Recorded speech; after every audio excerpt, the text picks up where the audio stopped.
Welcome back my dear students. Now we are in the fourth video. We are discussing in this one about measurement of velocity and discharge through open channel. See, in a previous semester we already know that the discharge is area into velocity.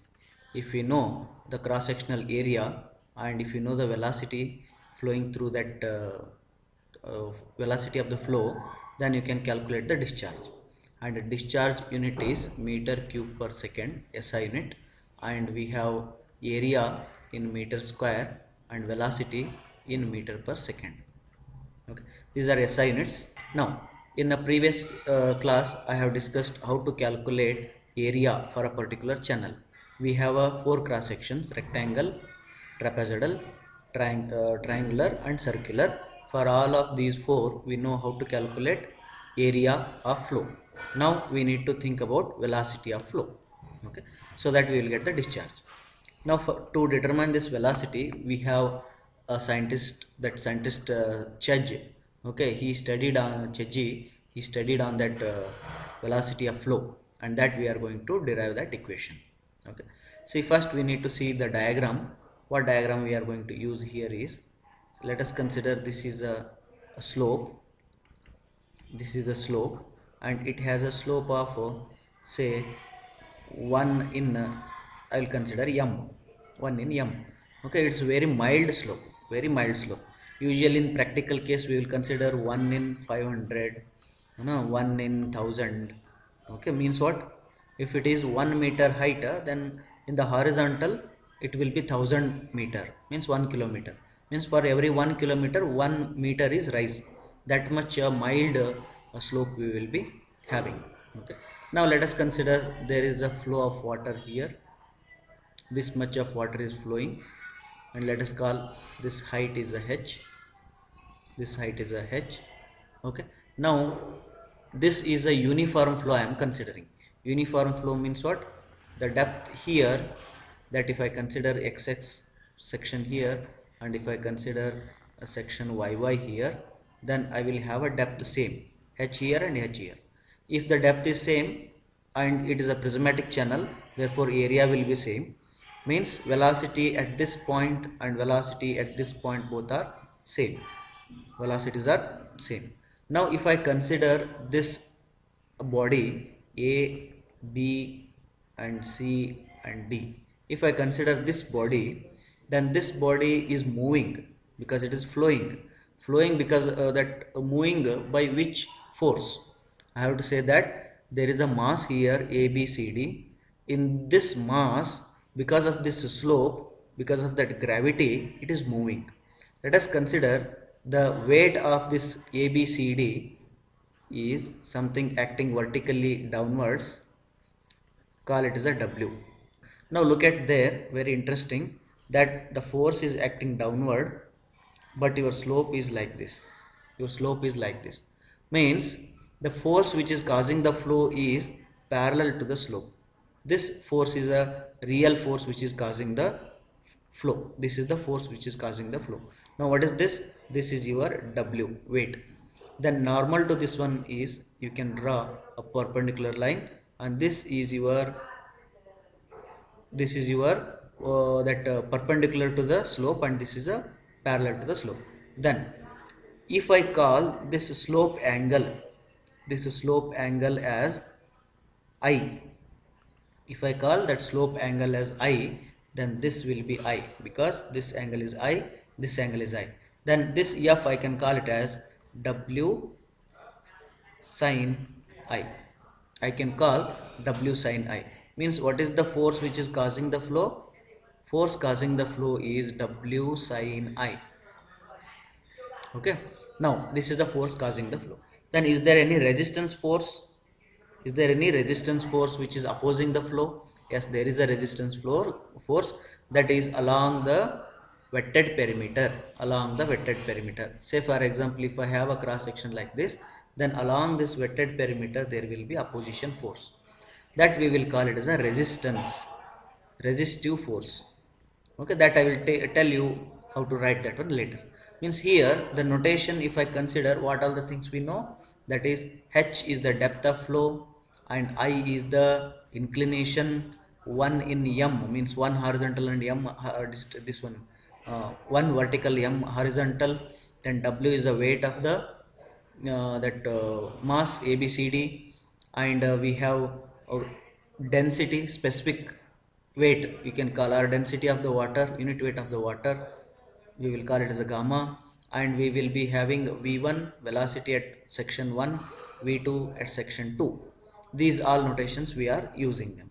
In the notes you can see I have written everything with that sentences.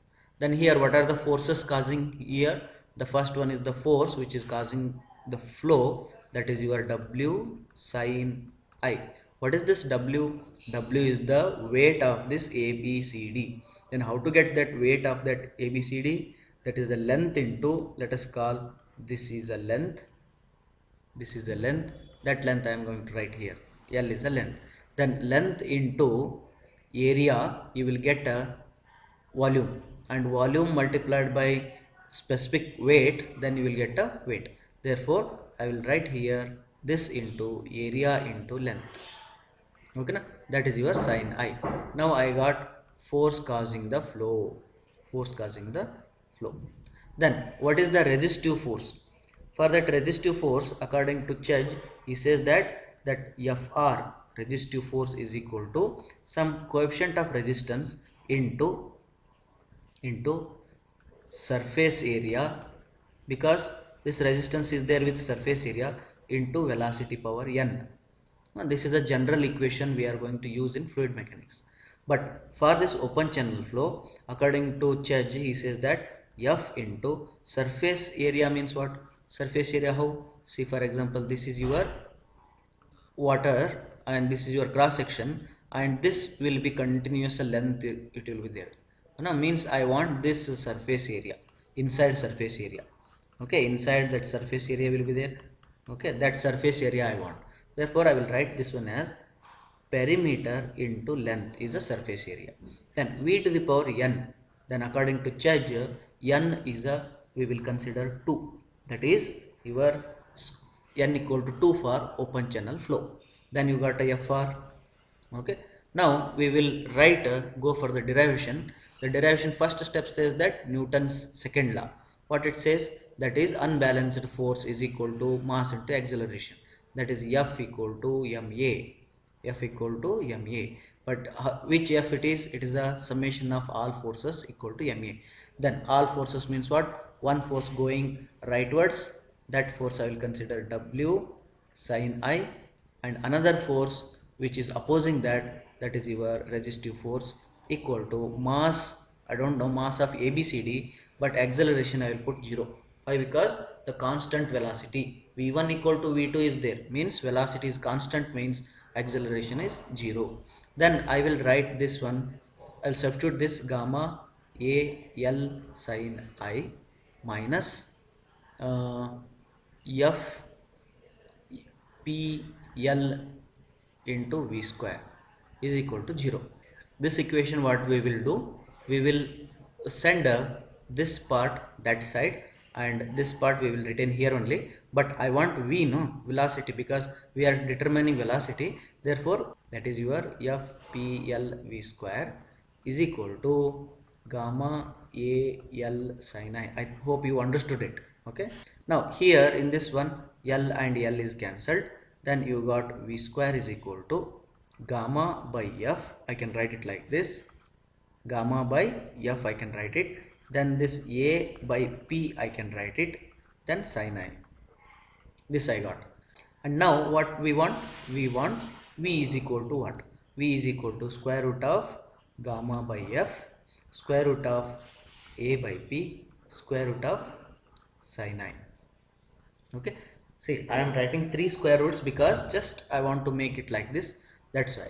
Even you can put a 1 entire square root also. Okay. Now in this equation actually we need to end here only, but according to Church, he is going to define some parameters here. What is that? I will write it once again, A by P sin I. Now you can consider this V is equal to gamma by F, root of gamma by F. Church says that it is a Church's constant. Okay, then you can write it here that C is equal to root of gamma by F. You got it. Now you already know in the previous class, if you attended, then you know that A by P is a hydraulic mean radius. I can write it R. Then this sine I is there. No, this I is very very very small. See, this is a very small angle. It is. No, slope, bed slope angle is very small. Therefore, I can call it as a sine I equal to I. Then I can write it as I. R into I.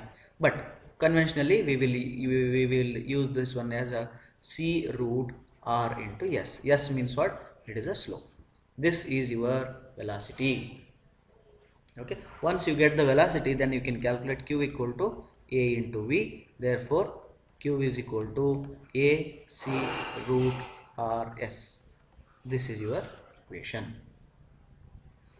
You just see, this is a very fixed question, very 100% fixed question it is. You can see the derivation diagram you need to draw, notations you need to write, forces you need to write, and after that equilibrium condition or otherwise Newton's second law you achieve, then you will get the equation. Very simple derivation it is. Okay, then it is simplified. Now we have many scientists also who worked on velocity, but they are all followers of Church's equation.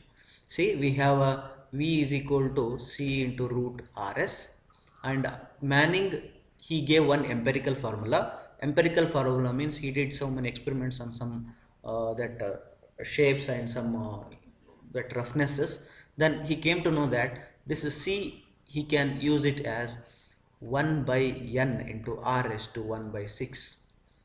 Okay, according to Manning's, this C is this much. According to Church, what is C? According to Church, C is equal to root of gamma by F. According to Manning, 1 by n R raised to 1 by 6. That is, what is R? R is equal to A by P. Right? Then what is n? N is a Manning's coefficient.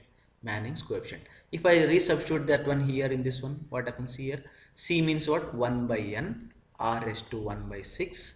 This R I can write it as a R raised to 1 by 2. Then S raised to 1 by 2. Then I have to add 1 by 6 plus 1 by 2. LCM is 6. Then here 1 and here 3. Therefore it is 4 by 6.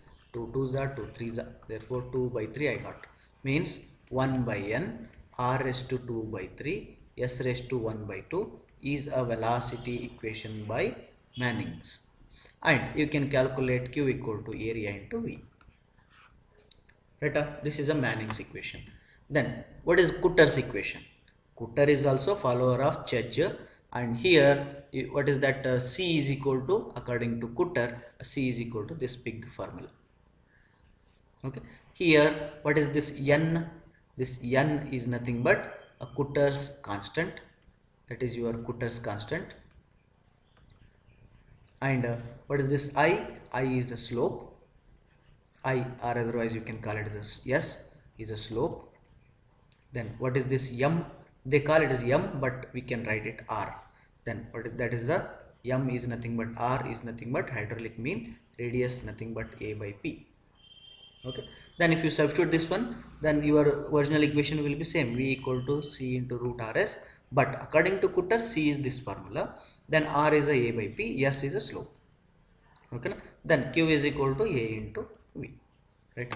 Next, Bayesian's formula. Bayesian is again a scientist, and he worked on this one, that open channel flow, and he got the same. He is also follower of Church, and V is equal to C root RS. And in this one, C means, according to Bayesian, this one. Then what is this K? K is a Bayesian's coefficient or Bayesian's constant. Then this M has the same meaning, that is R. R is equal to A by P. Okay, don't confuse this M with our M. Okay, I told you this M because in trapezoidal channel I already used 1 in N. N is already used for the slope.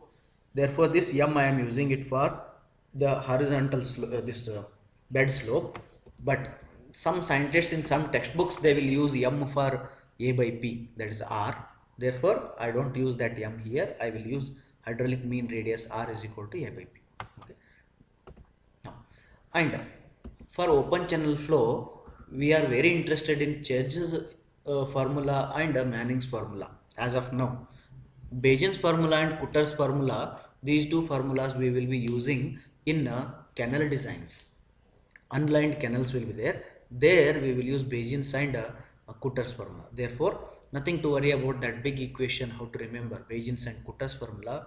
That is not a matter. You remember Manning's equation and Chedge's equation and you by heart it, so that it will be useful while solving the problems.